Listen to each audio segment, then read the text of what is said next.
Bonjour et bienvenue pour ma troisième chronique. Aujourd'hui, ce que j'aimerais parler, c'est qu'est-ce que l'acupuncture peut traiter. Plusieurs personnes me posent plusieurs questions à ce sujet.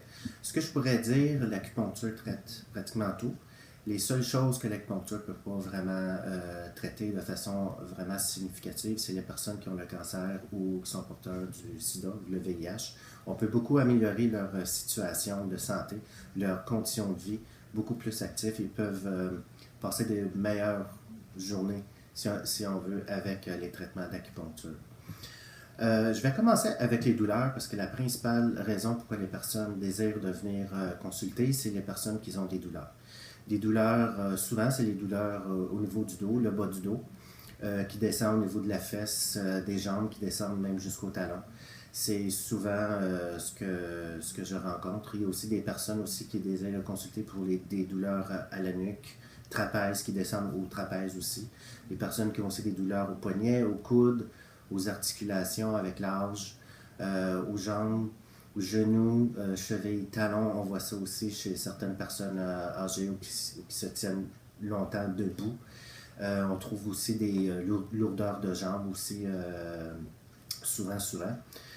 D'autres choses, c'est les personnes aussi qui ont des problèmes de digestion. Ça, c'est très important, le système digestif, parce que c'est à partir de là que l'on reçoit vraiment l'énergie, si l'on veut. Là.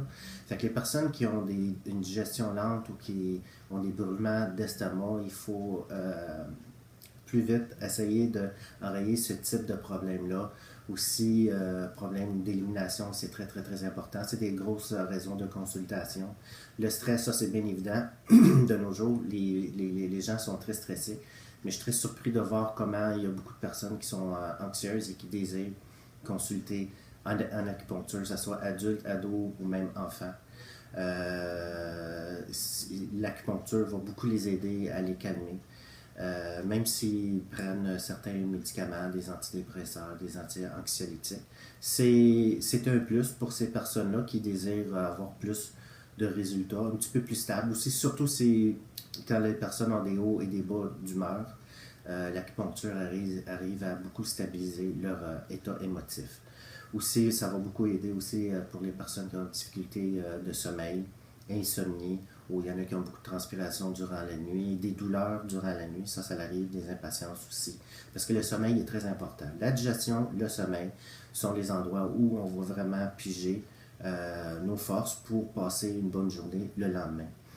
Les problèmes respiratoires aussi, les personnes qui ont la difficulté à bien respirer, c'est constructif, beaucoup de crachats, difficulté vraiment à bien inhaler, problèmes aussi au niveau du nez, des douleurs aussi qui se créent là aussi.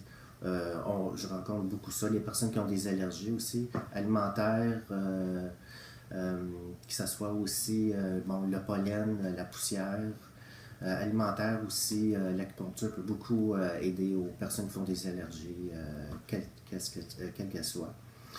Ce qui est important aussi, ce que j'aimerais bien expliquer aux patients, c'est que les symptômes, souvent, ils ont différentes origines.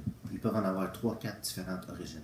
Ce qui est très important, c'est vraiment de s'asseoir avec le patient et prendre le temps, au premier rendez-vous, de vraiment bien regarder d'où vient l'origine de son problème. Parce que sinon, on va aller par les symptômes et puis on peut se perdre et puis on peut faire beaucoup de traitements que des fois qui sont juste comme pour traiter les symptômes, mais il faut vraiment aller chercher l'origine du problème. Et puis, ce que j'ai trouvé, les deux façons, les meilleures, et puis que aussi les Chinois antiques aussi faisaient dans le temps, c'est prendre le pouls chinois qui sont au nombre de 28, oui, 28, et la langue aussi, l'observation de la langue. C'est comme si on se brancherait directement à un disque dur d'un ordinateur. On a toutes les informations. À partir de là, on sait où le problème il part et on se met des priorités dans les traitements. En premier, on va régler ça, deuxième, troisième, quatrième, dépendamment de ce que les pouls et la langue aussi dit. Comme je vais vous donner un exemple.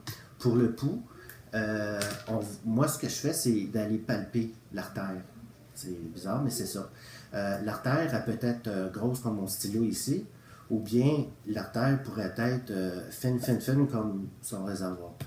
Et en prenant ces indications-là, ça peut nous donner beaucoup d'informations sur la maladie. Je sais que c'est un petit peu difficile à comprendre, mais pour moi, c'est très important. Et puis, c'est comme ça que l'acupuncture, elle a été vraiment basée dans les temps antiques, en prenant le pouls et en regardant la langue. Moi, je le fais systématiquement, chaque traitement, après chaque traitement, le corps, il s'ajuste au traitement. Et puis là, je vois les changements. Après ça, un autre traitement et je me réajuste d'après le pouls et la langue. Si vous voulez avoir plus d'informations sur qu'est-ce que l'acupuncture traite, vous pouvez aller voir mon site internet. C'est beaucoup plus détaillé. Fait que vous allez, je vais laisser les coordonnées au bas de l'écran. Alors vous pouvez juste aller voir ça. Et puis au plaisir. Et puis je suis content si ça a pu vous aider. Merci. Au revoir. Cette chronique représente l'opinion personnelle de Benjamin Pimentel, acupuncteur, et ne reflète pas nécessairement celle de l'Ordre des acupuncteurs du Québec.